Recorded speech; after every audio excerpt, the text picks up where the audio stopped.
السلام علیکم دوستو، آج کی ویڈیو ہے گیت کے متعلق۔ گیت ہندی زبان کا لفظ ہے جس کا مطلب راگ، نغمہ یا گائی جانے والی چیز ہے۔ یہ کسی بھی زبان میں سب سے پرانی صنف سخن ہے۔ دل کی گہرائیوں سے آپ ابھرنے والے میٹھے رسیلے بول کا نام گیت ہے۔ گیت کسی بھی زبان کے ایسے پھول ہوتے ہیں جو کبھی نہیں مرجھاتے۔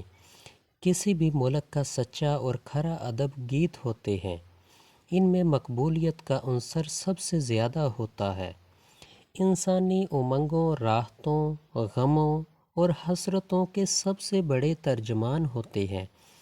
ہندی میں یہ صنف عورت کے مرد سے اظہار محبت کے لیے وقف رہی ہے۔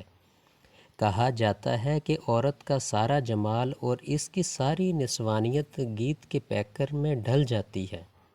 ڈاکٹر نفیس اقبال کے نزدیک غزل اور گیت میں فرق یہ ہے کہ جب عورت مرد سے اظہار محبت کرتی ہے تو گیت بنتے ہیں، اور جب مرد عورت کے سامنے اپنے جذبات آشکار کرتا ہے تو غزل بنتی ہے۔ ڈاکٹر وزیر آغا کے بقول گیت اس وقت جنم لیتا ہے جب عورت کا دل محبت کے بیج کو قبول کر لیتا ہے۔ ڈاکٹر سلیم اختر کے مطابق جذبہ جب رس میں تبدیل ہو جائے تو گیت جنم لیتا ہے۔ امید ہے آپ نے آج کی ویڈیو سے کچھ سیکھا ہوگا۔ ملیں گے ایک نئی ویڈیو کے ساتھ۔ اللہ حافظ۔